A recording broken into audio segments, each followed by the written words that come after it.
যার ধর্ম তার কাছে রাষ্ট্রের কি বলার আছে। আমি যেন গির্জা তৈরি করতে পারি, আমি যেন মসজিদ তৈরি করতে পারি, মন্দির তৈরি করতে পারি, সেখানে যেন এই মৌলবাদী গোষ্ঠী যেন বাধা দিতে না পারে। সম্প্রতি ভারতে আমাদের পশ্চিমবঙ্গে সহ অন্যান্য জায়গায় আমাদের গির্জাঘরে হামলা করা হয়েছে এবং খ্রিস্টানদের সেই যে পবিত্র ক্রুশ সেটাকে ভেঙে দেওয়া হয়েছে।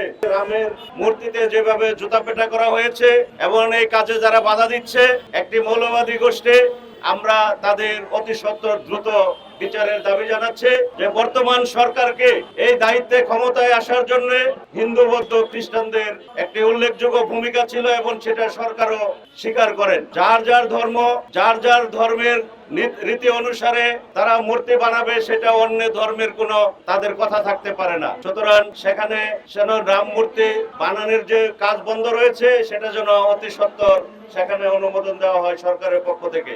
আমরা দুঃখের সাথে লক্ষ্য করছি একটি সাম্প্রদায়িক গোষ্ঠী শুধু বাংলাদেশে নয়, ভারতে, পাকিস্তানে মাথা চারা দিয়ে উঠেছে।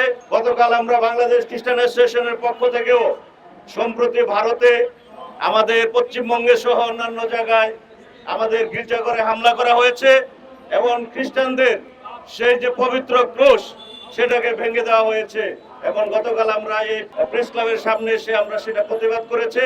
আমাদের এই এশিয়ার যে কোনো দেশে সহ সারা বিশ্বে যেখানে আমাদের ধর্মীয় স্বাধীনতা বিঘ্নিত হচ্ছে, আমরা সেটার তীব্র নিন্দা জানাচ্ছি। যে সমস্ত ঘটনাগুলি ভারতে হয়েছে সেটার জন্য দ্রুত বিচার হয় এবং বাংলাদেশেও আমাদের খ্রিস্টানদের উপরে যে ঘটনাগুলি হয়েছে সেগুলির একটাও আমরা বিচার পাইনি।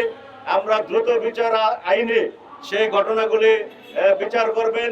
আমরা মাননীয় প্রধানমন্ত্রীর দৃষ্টি আকর্ষণ করে বলতে চাই, আমার যার ধর্ম তার কাছে রাষ্ট্রের কি বলার আছে এবং আমার ধর্ম যেন আমি পালন করতে পারি, আমি যেন গির্জা তৈরি করতে পারি, আমি যেন মসজিদ তৈরি করতে পারি, মন্দির তৈরি করতে পারি, সেখানে যেন এই মৌলবাদী গোষ্ঠী যেন বাধা দিতে না পারে।